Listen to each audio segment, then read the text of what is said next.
Blessings. This is Oracle, welcoming you into the Three Treasure Tea Talk today. Enjoy this podcast brought to you by Nico and Friends. Okay. Okay, well, welcome to the podcast. Thank you. Welcome, Dr. Morris. This is Dr. Ken Morris, and this is our second episode of the Three Treasures podcast. Three Treasures Tea Talk. So I'm not sure if you have any tea or a beverage with you. But yeah, I will let you introduce yourself, Dr. Morris, and we can get into our chat. Okay. I'm Dr. Ken Morris. I've been practicing acupuncture and Chinese medicine since 1988 when I came back from China. I finished my studies at the American College of Traditional Chinese Medicine in China, in Beijing. And that was exciting. And I came back and hit the ground running. A lot of challenges to that since 1988 in Chinese medicine and 2024 in Chinese medicine were completely different. But it's been an exciting journey for me. I've taught, I'm clinical director, I've reinvented myself a couple of times in Chinese medicine by incorporating different classical systems that were kind of diluted by evolution, I should say, in the primary society of China. So studying with a couple of gentlemen, ideas from Taiwan have made my ability to practice considerably better. And I was trying to teach students these methods to improve their confidence in their abilities in acupuncture and to have the predictable, know exactly what's going to happen, how it's going to happen. And because right now I think most schools just teach you how to pass the test. They don't teach you how to practice. Yeah. And so agree. Yeah. Agree. Yeah. Well, you're definitely someone I chose because of your 35 years of experience. I can do the math because I was born in 88. But so I want to talk to the OGs, to the masters. And so, I've known you as a teacher and definitely found a lot of value in the way that you taught us and could see that you were focusing on how to practice versus just how to pass the exam, which was right. interesting. And yeah, even being able to do a little bit of like work with you, sort of like being your apprentice. I would love to kind of chat about the work you did when you were also teaching in Oakland at Kaiser. Okay. Kind of open that up a little bit. Well, that started long before Kaiser. That was one of the doing drug treatment and acupuncture. I started doing that about 6 months after I got back from China. It was like my ideal job. I kind of wanted to do a little research, and that involved research. I kind of wanted to work in the community, and that involved working in the community of color in Southeast San Francisco, actually Bayview Hunters Point Foundation.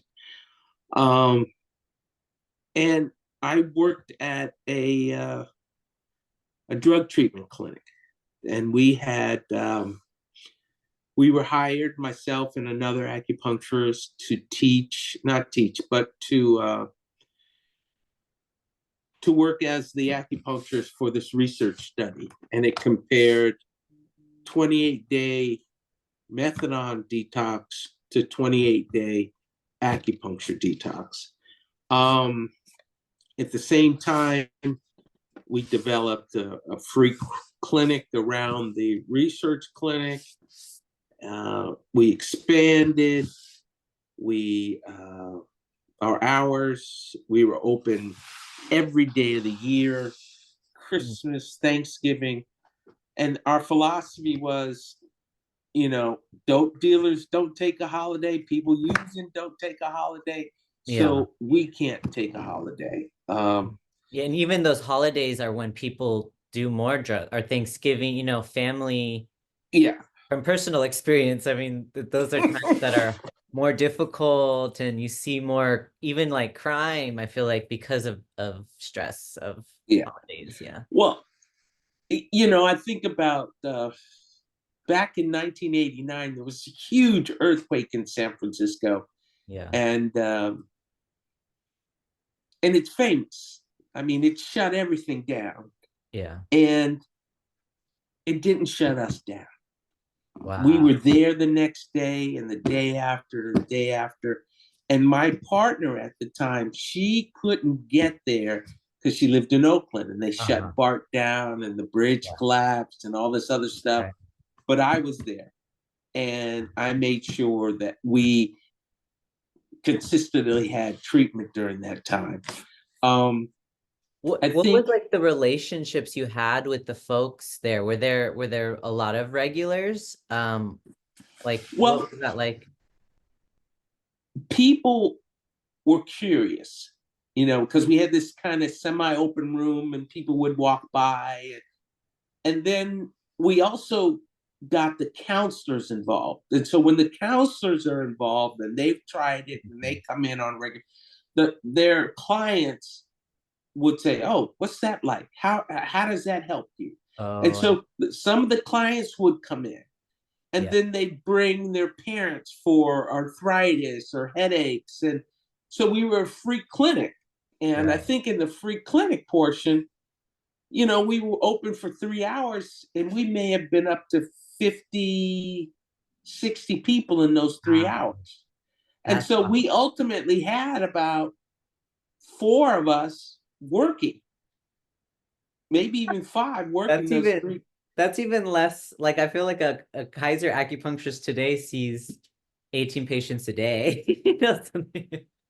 Well, this was a huge room, and nobody had any privacy, and for me, having been in China, the Chinese prefer work in a group. Right. It makes sense.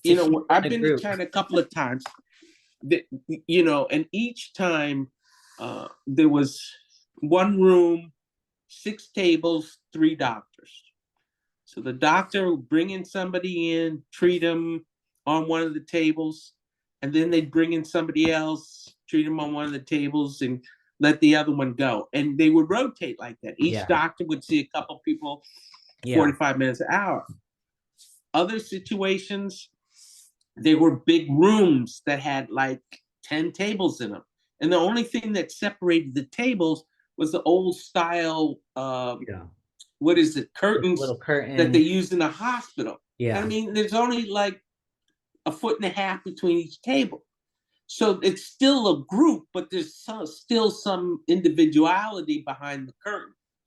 But I think in Chinese medicine,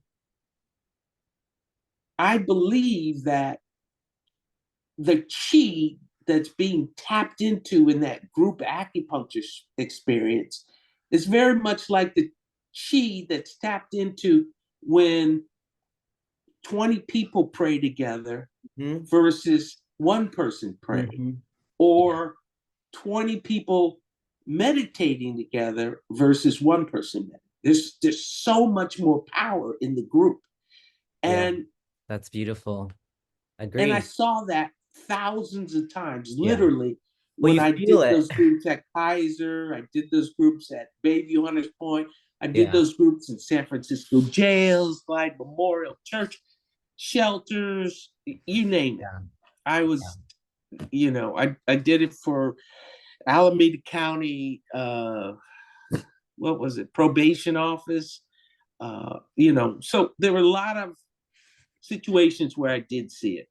Mhm. Um, I think it's still exciting work, Yeah. and It's I different think every time, right? Like, because I it do is a lot of different. community clinics, so I know exactly what you mean. And even as a practitioner, when I'm treating patients and often it's their first time, it's always so special because you know you're opening that door. And so you want to be really extra mindful about noticing if they're nervous or like just wanting it to be the best experience because that's going to open up this whole world.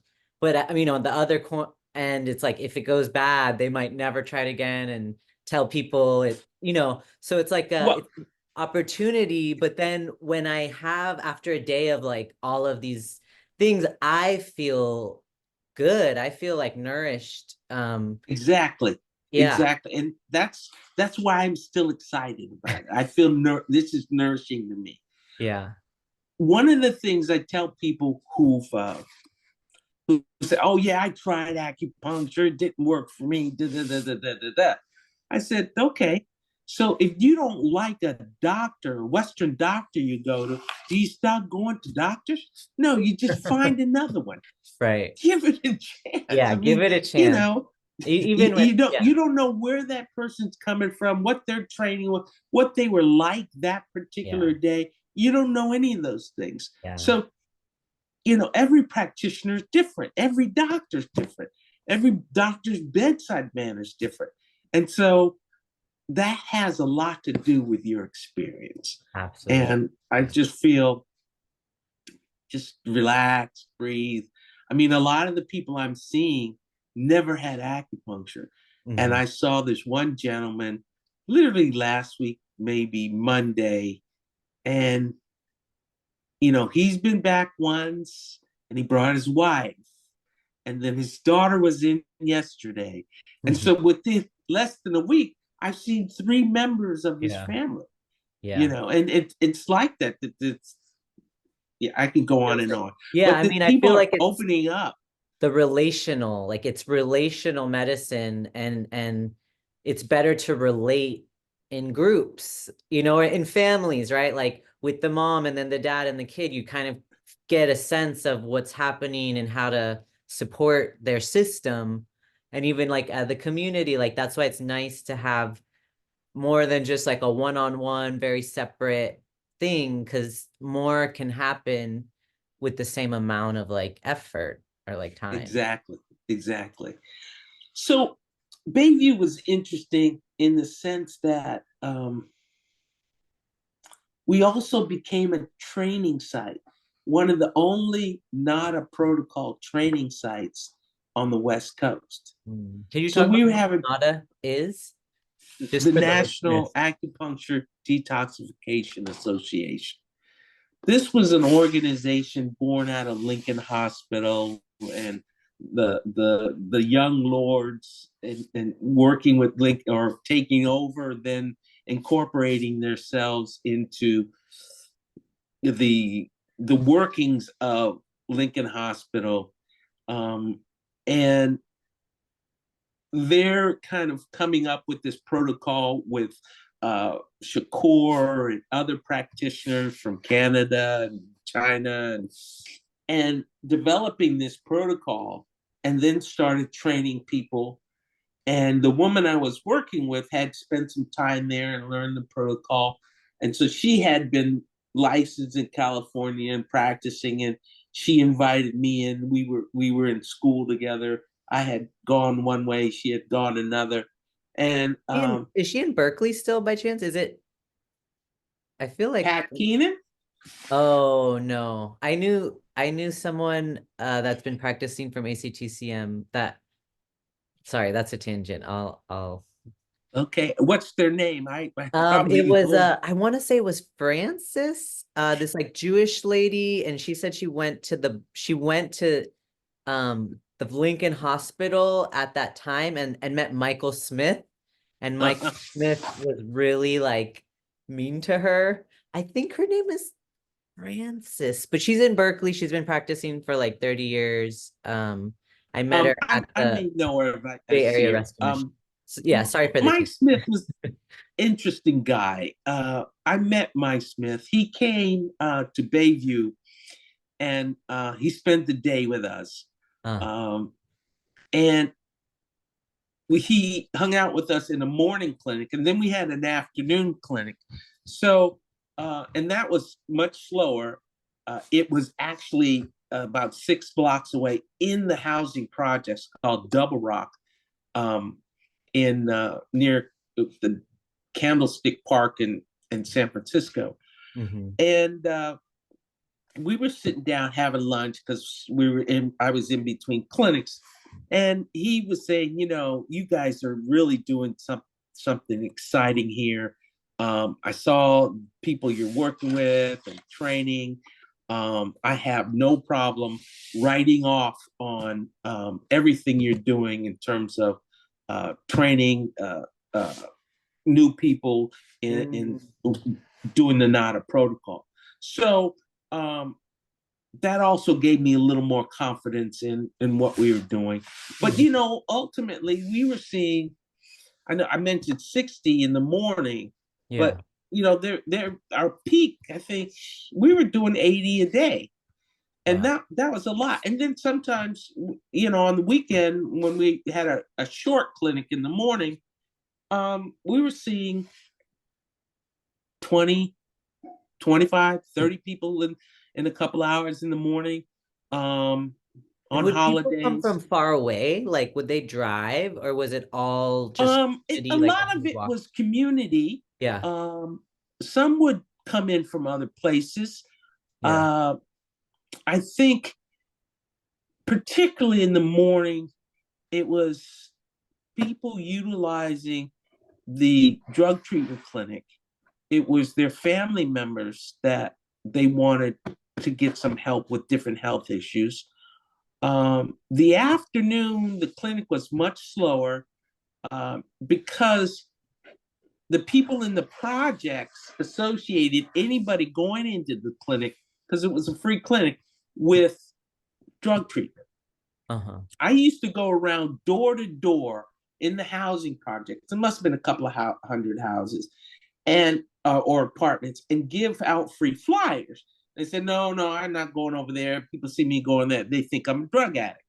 Well, at that clinic, I had people coming from Hayward, Marin, other places, hearing that, there's a free clinic. I'm going to get free acupuncture. Yeah. So there were people coming out, and the clinic was, from 2 to 4 or something, and they would show up and they'd get free acupuncture. And I work with social workers in that clinic because they'd come on Friday afternoon, and I'd treat them and get them relaxed and unwind from the week's stress. Yeah. And they'd start their weekend on Friday, relax, versus not relaxing till Sunday, and then they have to go back to work Monday. Yeah. Oh yeah, Friday is a great treatment day. It is. Friday and Saturday mornings are probably some of my busiest times. Yeah. But she is really like rich, or like, it like does bubbling. It's ready to come out. It's been trapped all week. Yeah. Yeah. Well, that's, I think that's so awesome that was so thriving. And then, the part of me is like, I want to see that today. Like, yeah. And still. I think you had a chance. You came at least once or twice to Kaiser with me, right? Yes. Yeah. For a while, I think for a couple weeks I came. Yeah, I was going with you right before it kind of ended. Yeah. Yeah.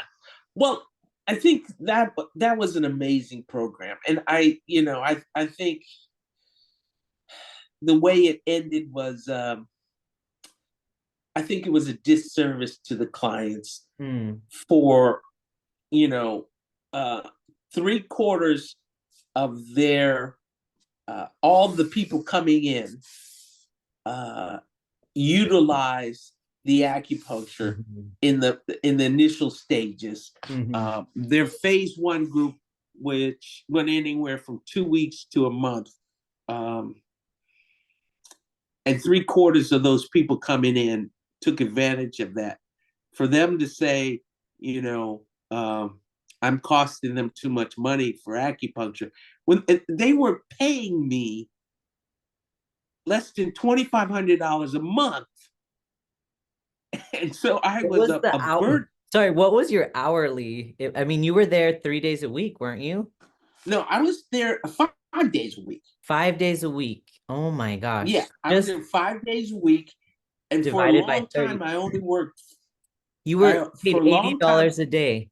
That's not a lot for what you were doing. No, I made more than, Well, I just for a did the long math on. time, I only made uh, Oh no, I did the math wrong. work Sorry. Yeah. 5 hours. Then they added 3 more. I And so I was, in a week, I could make 300, $500 or something, but it I wasn't a lot. yeah, yeah. But I see. Okay. Yeah. I was treating anywhere from 20 to 30 people a day. Yeah, And I that's a figured lot. out after I left, I probably did 60 to 70,000 units of service there. Wow. Yeah, over And you could 18 have years. I just think of all the potentials, like the researcher in me is like, we could have gauged anything, like we could have any variable, blood pressure, like heart rate, just the science that could Well, have happened in those 60,000 units. I could tell you stories. I mean, there was one woman, she came in, they did initial blood work, her liver enzymes were crazy. Um, she did them like a week and a half, 2 weeks later, and they were almost normal. And she came up to me and said, my blood work's almost normal. The only thing I've done is about 6 acupuncture treatments, not a protocol acupuncture treatments over the last, she stopped using, but Mm-hmm. that was it. Mm-hmm. And then there was another woman, she was dealing with hormone issues. And she had a lot of facial hair. She was in her early 30s. PCOS or something. Well, she had always had that issue. Um, so it could have been, Yeah. but she was telling me, again, after about a week and a half, 2 weeks, the hair is growing in slower. The Mm-hmm. hair Okay. is growing in softer. Yeah. So Yeah. which tells me the treatment was influencing her hormones Yeah. The and nothing regulatory. else. She was 30 something years, in her early 30s, and there was nothing Western doctors could do to help her. And so I was saying, you really need to kind of look at what acupuncture in China, and I wasn't doing herbs with her and could do for it because I didn't have the situation too. But the NADA protocol alone was making that happen. And so I realized the NADA protocol is extremely powerful. Mm-hmm. And I also associate it, I mean, a lot of times we don't associate the protocol with the 5 elements. And I started to think about it a little more. And you think about, okay, what happens a lot of times in recovery? Initially, that person is angry, they don't want to be there, they're in denial. Mm-hmm. The liver. Uncomfortable, irritable. Yeah, Right, exactly. the liver. And the Yeah. liver is what we're working, is the one that gets influenced the most. Then they get to the point where, okay, I'm starting to accept this, remorse, Mm. okay, or sadness, Uh-huh. the lungs. Right. Then there is, okay, now I'm in a new situation. I haven't been clean for 5 years. I've got 2.5 weeks clean. How do I associate with the world? How do I be in the world? Just that fear, that anxiety of now I have to interact with the world without my crutch. So now we're dealing with the kidneys. And so I've just listed 3 of the primary points used in the NADA protocol. I just kind of felt vulnerability, like the idea of vulnerability as what am I going to do without my crutch, and kidney as the will to live, but also fear. So vulnerability is sort of a kidney energy. And willpower is a kidney energy. Yeah. So there's I sat in these rooms for years with people going through the treatment and tried to equate connect things.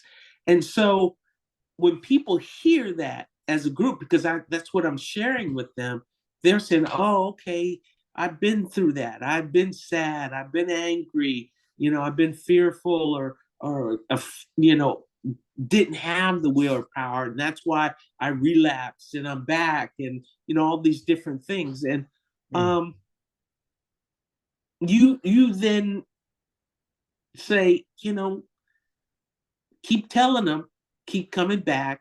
This is not your only answer. I tell people, look, if you're in recovery, acupuncture is a tool on your tool belt. You have individual counseling, you have meetings, you have people you socialize with. All these are different tools that you use throughout your recovery to support the goal of staying clean and sober. Right. And so, if it gets really bad, go to what works. If you're just in a good place, hang out with the people you have coffee with or play baseball with or pool or whatever you do, but make sure you're active and you're not sitting at home just kind of moping in your own stuff. Right. Because that'll get you using. Right. So much of drug use is actually desire to not be alone. Like need to socialize, but then if you're anxious, like if you're autistic or if you're, you have social anxiety, it's hard to relate. Then doing a drug allows you to relate better. And now you have an activity to relate and hang out with buddies, but it's like, that's a human desire to want to be with others in this weird society that's like super individual. So, it's like you can get why people just want to be social, and then drugs happen to be part of that, but it doesn't need to be that way. Like, doesn't need to be that way. Yeah. And they say, well, I have a sponsor. I said, what are you going to do when your sponsor relapses? That part, or when your sponsor doesn't answer the phone, girl. Exactly. And that's why I say, get a bunch of phone numbers and just go down the line. It could be 2:00 in the morning, you're having a hard time and your sponsor's not there, or the next person. But Joe Blow, who you met 3 weeks ago at a meeting, he's there and he's saying, hey man, how you doing? You're not feeling well? Okay. It's 3:00 in the morning. Let's go get some coffee at IHOP or something. Yeah. Just the human care. Like we care about each other. We know what it's like. No one's wrong for doing like drugs. Like that's the judgment isn't real. The society makes it seem like it's the most shameful thing ever, but that's just like propaganda. It is. And, we have to begin to move beyond that, because if we don't, we're not helping anybody. And so, I did Bayview. I was I primarily worked there for 2.5 years. This other guy we hired, he ended up taking over about 4 years in, and he was there for the next 16 years or 14 years or something like that. But the program ran for about 18 years. Wow. Yeah. That's incredible. For the community, I wonder, I mean, I bet people became acupuncture. I'm sure that impacted. Well, now there's still a pop-up stories. Bayview. I remember there was this woman. She'd come in with her son. Her son was like 2 years old. She was dealing with her own issues. And she was young. And she'd get a treatment, and the son would get a seed or two. And, one day he walked in, he's just standing at the entrance, just into the treatment room. And it's a huge treatment room. There's 20 people sitting around, maybe 3 or 4 people lying on tables with foam and a sheet on it. And he said, I want a needle today. And we were just like blown away. He's Wow. 2-3 years old. Wow. And so, somebody treated him. And, that's just one story, and then there's, back then, this was at the height of, I don't know what's happening with my camera because It's I'm pretty not cool. Your touching camera's like adjusting. I like it. It's very professional. there, this was the height at the crack. Okay. Right. It was huge, late 80s, early 90s. Yeah. And inner cities, right? East Coast, West Coast. some women were using when they were pregnant. And so I remember this baby coming in with somebody, maybe they're a grandmother or somebody, and the baby was crying, rigid as a board, just didn't relax. And we put a seed in the baby's ear on Shen Men and just rubbed it gently. Oh. And the baby just had a huge sigh and let go and just kind of melted into the woman's arms. And it was like, wow, My God. just that easy. I mean, we didn't do anything complicated. Yeah. And, and there's no way we would have been able to get into a hospital to do that with kids. Right. No way. And it's literally a seed. Like a seed. I want to show a piece of tape. That's it. Like, because we were making them. Seeds. I had come back from China, and I had this little board that made like 300 seeds. Oh, and you made them yourself. We made them ourselves. Yeah. We put the seeds in the board, and then we put pieces of tape, and then we take a razor and cut them. So we made them ourselves.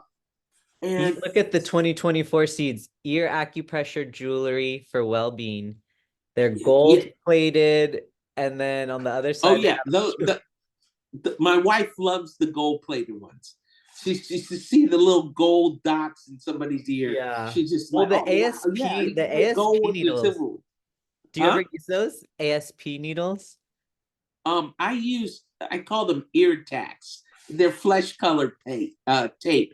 But like the ones that are darts that go into the ear that like. Oh yeah. Like I don't use those too much. Yeah. I've had them done on me a few times, but I need to experiment with them. Yeah, it's kind of intense. You need a little technique to get them in because they're little spicy. They're little harpoons. They are.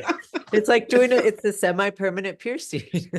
But it is like, I mean, for NADA, if we could find a way to legally do it, I think it's even more effective because it has a little magnet on the other side. And so you can touch the point. So you do one treatment of that and you could stimulate it for 5 days in a row. And that's like getting a treatment 5 days in a row. So for the sake of like resources and time and someone maybe not being able to come to an imaginary clinic that doesn't exist right now that you could go 5 days a week to get NADA. So that's like a little hack, but again, we would need to like get the lot. Well, a lot of my patients, I would say 70% of my patients now, I put tacks in their ears. Yeah. And usually the tacks, I have them keep the tacks for 3 or 4 days. And they seem really happy with that. Yeah. But see, I'm also trying to see my patients twice a week. Okay. Because I know the cumulative effect of which they get in China when they see a patient 4 or 5 times a week. I get a little bit of that Yeah, But boot if I camp. have the ear tax, I get a little more of that. And Yeah. since you're on the East Coast or West Coast, um, that's also what I do with my weight loss patients when I see them twice a week.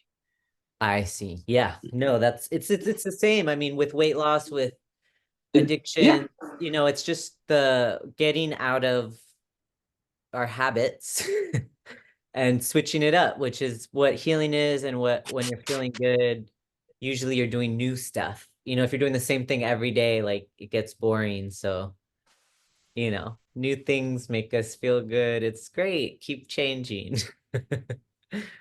So I know we're kind of Yeah, being a we little should wrap. tangential. Yeah, we should Let's wrap kind of get back things on up. this because I have a meeting in about 20-25 minutes. Yeah, yeah, no, I would love to hear your final words for our listeners. We've talked a lot. I'll probably need to do an episode to educate people more about Nadas since, that'll be part of it. But I'd love any closing words or advice you have for, this new, kind of bringing back what you have to modern day, like that type of. Well, for me, I mean, is your audience primarily acupuncturists or just the community? I think it's more the community and Okay. wanting people to Okay. become more nerds and do their own research.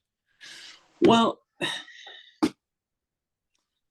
I think Chinese medicine, particularly acupuncture, has a place in everyone's life. I mean, and particularly now, everybody is sleep deprived, stressed out. And I'm realizing being here, 90% of the people I work with have real digestive problems. They may not know it. They may feel like their digestion is fine.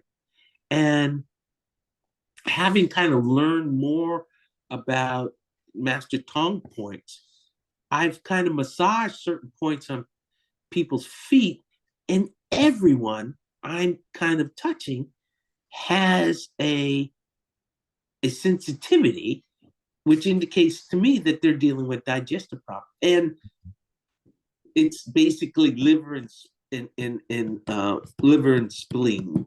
Yeah, Those are the big ones that stand out for me. yeah, Um, I have yet to meet anybody that large intestine 10 is not sore. yeah, And that's a point on your arm. And in Tong's balancing system, that, equates to your entire half of middle job.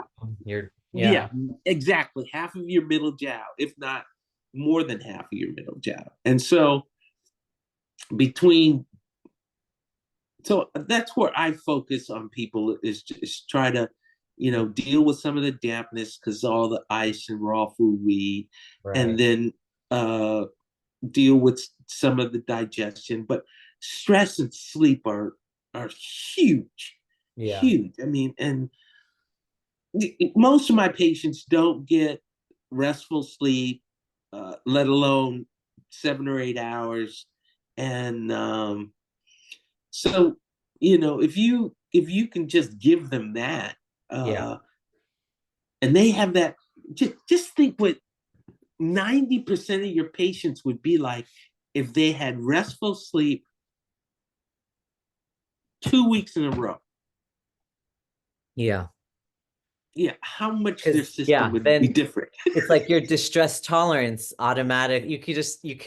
You're automatically like way able to do so much because you're operating at this level versus this level when everything annoys you and everyone is, Exactly.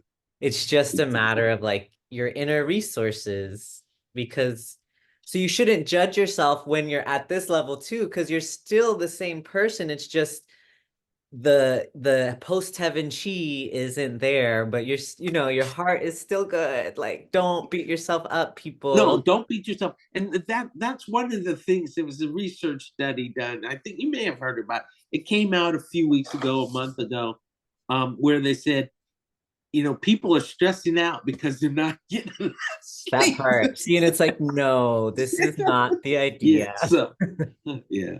Yeah, But totally. this has been fun. I Yeah. appreciate it.